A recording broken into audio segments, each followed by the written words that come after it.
Segunda, 16 de março. Verso para memorizar. Alguns dos sábios cairão para serem provados, purificados e embranquecidos, até ao tempo do fim, porque se dará ainda no tempo determinado.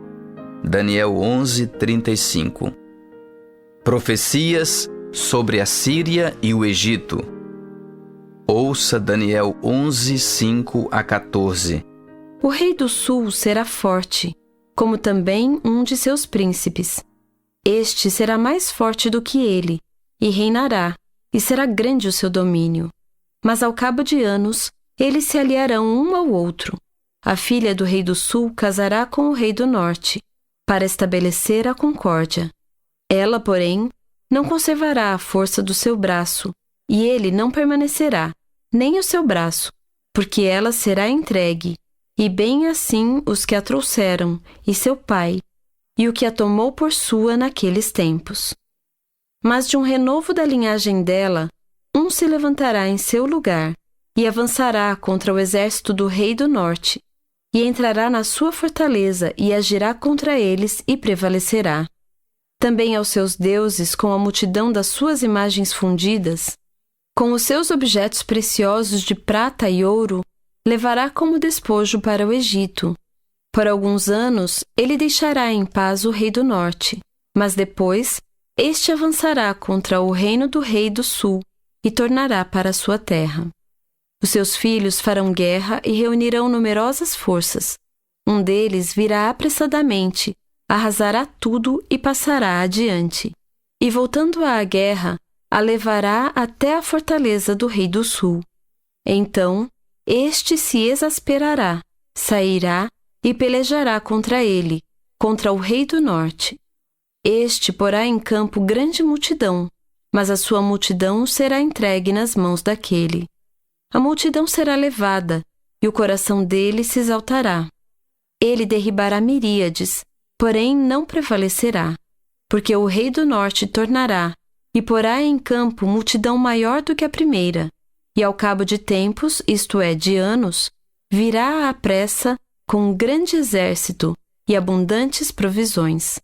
Naqueles tempos, se levantarão muitos contra o rei do sul.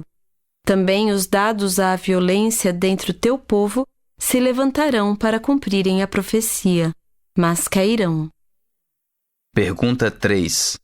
O que foi descrito nesses versos e qual é o significado dessa narrativa? Após a morte de Alexandre o Grande, o vasto império grego foi dividido entre seus 4 generais. 2 deles, Seleuco na Síria, ao norte, e Ptolomeu no Egito, ao sul, conseguiram estabelecer dinastias que lutariam entre si pelo controle da terra. A maioria dos estudantes da Bíblia compreende as guerras entre o rei do norte e o rei do sul, profetizadas em Daniel 11:5-14, como se referindo às muitas batalhas envolvendo essas 2 dinastias. Segundo a profecia, seria feita uma tentativa de unir essas 2 dinastias pelo casamento, mas essa aliança duraria pouco. Fontes históricas nos informam que Antíoco II Teos, neto de Seleuco I, casou-se com Berenice, filha do rei egípcio Ptolomeu II Filadelfo. No entanto, esse acordo não durou, e o conflito que envolvia diretamente o povo de Deus logo foi retomado.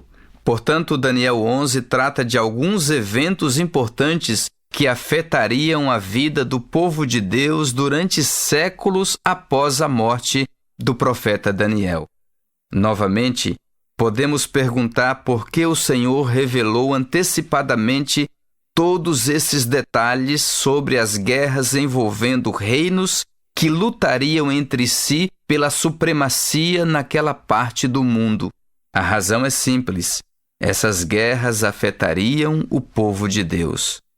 Então, o Senhor anunciou de antemão os muitos desafios que seu povo enfrentaria nos anos futuros. Além disso, Deus é o Senhor da história e, ao compararmos o registro profético com os eventos históricos, podemos ver novamente que a palavra profética foi cumprida. O Deus que predisse as vicissitudes daqueles reinos helenísticos que lutaram entre si é o Senhor que conhece o futuro. Ele é digno de nossa confiança e fé. É um Deus grande, não um ídolo fabricado pela imaginação humana. Ele não apenas dirige o curso dos eventos históricos, mas também pode dirigir nossa vida se permitirmos que Ele assim o faça. Ouça Isaías 46, 9 e 10. Lembrai-vos das coisas passadas da antiguidade, que eu sou Deus e não há outro. Eu sou Deus e não há outro semelhante a mim. Que desde o princípio anuncio o que há de acontecer, e desde a antiguidade as coisas que ainda não sucederam. Que digo, o meu conselho permanecerá de pé, farei toda a minha vontade. Quanta teologia cristã fundamental encontramos nesses 2 versos e que grande esperança podemos tirar deles, sabendo que o Senhor é bondoso e amoroso? O verso 10 não seria assustador se Deus fosse vingativo e mau?